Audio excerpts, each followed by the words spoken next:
दोस्तों, स्वागत है आपका मेरे चैनल मेरी आवाज़ मेरी जवानी में। आज की कहानी संघर्ष ही जीवन है, इंस्पिरेशन स्टोरी है। चलिए शुरू करते हैं। जो मुस्कुरा रहा है उसे दर्द ने पाला होगा, जो चल रहा है उसके पाँव में छाला होगा। बिना संघर्ष के इंसान चमक नहीं सकता, जो जलेगा उसी दिए में उजाला होगा। संघर्ष क्यों बचे संघर्ष से? संघर्ष ही तो जीवन की आत्मा है। जितना कठिन संघर्ष होगा उतनी ही शानदार जीत होगी। एक बार एक किसान भगवान से बहुत ही नाराज हो गया। किसान बहुत मेहनती था। बहुत मेहनत से वह खेतों में अनाज उगाता था, उसकी देखभाल करता था और अक्सर उसकी फसल खराब हो जाती थी। कभी सूखा पड़ जाता था, कभी बाढ़ आ जाती थी, कभी तेज धूप, कभी आंधी। कोई ना कोई कारण बन ही जाता था कि उसकी फसल खराब हो जाती थी। एक दिन वह किसान गुस्से में आसमान की ओर देखकर भगवान से कहा, हे ईश्वर, आपको लोग सर्वज्ञाता मानते हैं कि आप सब जानते हैं। कहते हैं कि आपकी इच्छा के बिना एक पत्ता भी नहीं हिलता। पर मुझे तो लगता है कि आप छोटी से छोटी बात भी नहीं जानते। आपको तो ये भी नहीं पता कि खेती बाड़ी कैसे करते हैं। अगर आप जानते होते तो हर समय जो बाढ़, आंधी, तूफान आते हैं वो कभी नहीं आते। आप नहीं जानते कि कितना मुश्किल हो जाता है, कितना नुकसान उठाना पड़ता है हम किसानों को। यदि आप मेरे हाथ में यह शक्ति दे दें कि जैसा मैं चाहूँ वैसा मौसम कर दूँ, फिर आप देखना, मैं अन्न के भंडार लगा दूंगा। भगवान इस किसान के तीखे वाक्य सुनकर मुस्कुरा रहे थे और वह किसान के सामने प्रकट होकर बोले, मैं आज से तुझे यह शक्ति देता हूँ कि तुम अपने खेतों पर तुम्हारी जैसी इच्छा हो तुम वैसा मौसम कर दोगे। मैं बिल्कुल भी दखल नहीं दूंगा। तुम्हारी इच्छा से सब कुछ होगा। किसान बहुत खुश हो गया। किसान ने गेहूं की फसल अपनी खेतों में बोई। जब उसे लगा कि खेतों को धूप चाहिए तो खेतों को धूप मिले, जब पानी बरसाना चाहिए तब पानी बरसा। आंधी, तूफान, बाढ़, कुछ भी उसने अपने खेतों पर आने ही नहीं दिया। किसान के खेतों में इस वर्ष ऐसी फसल हुई जैसे कभी हुई ही नहीं थी।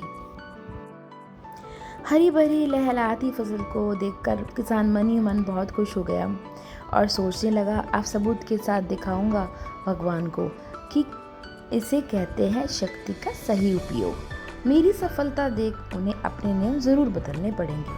कुछ दिन गुजरे, फसल कटने को तैयार हो गई। किसान बहुत उत्सुकता के साथ फसल को काटने लगा, पर जैसे ही उसकी नज़र गेहूं की बालियों पर गई तो उसने अपना सिर पीट लिया और वह रोने चिल्लाने लगा। गेहूं की एक बाली के अंदर गेहूं का दाना नहीं था। सारी बालियां अंदर से खाली थी। किसान बहुत ही दुखी हो गया। उसने भगवान को रोते हुए फिर से पुकारा, हे प्रभु, तुमने मेरे साथ क्या किया? क्या तुमने कोई सजा दी? भगवान बोले, पुत्र, ये तो होना ही था। तुमने पौधों को संघर्ष करने का मौका ही कहाँ दिया।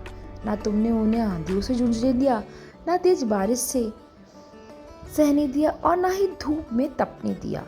एक भी चुनौती का सामना तुमने उन्हें नहीं करने दिया। इसीलिए सारे पौधे अंदर से खोखले रह गए। जब आंधी, तूफान, तेज बारिश और धूप पड़ती है तभी ये पौधा अपने अस्तित्व को बचाने के लिए संघर्ष करते हैं और इसी संघर्ष से एक बल पैदा होता है जिसमें शक्ति होती है, ऊर्जा होती है। और यही ऊर्जा पूर्ति तेरे गेहूं के दानों की तरह जो नहीं फूटी, तूने उन्हें कठिन परिस्थितियों से गुजरने ही नहीं दिया जहाँ उनके अस्तित्व का जन्म होता। सारी बालियाँ इसीलिए खाली हैं, इसमें एक भी गेहूं का दाना इसीलिए नहीं है क्योंकि तुमने अपने पौधों को संघर्ष कराया ही नहीं। याद रखिए, स्वर्ण में स्वर्णीय आभा तभी आती है जब यह आग में तपने, गलने और हथौड़े से पीटने जैसे संघर्षों से गुजरता है।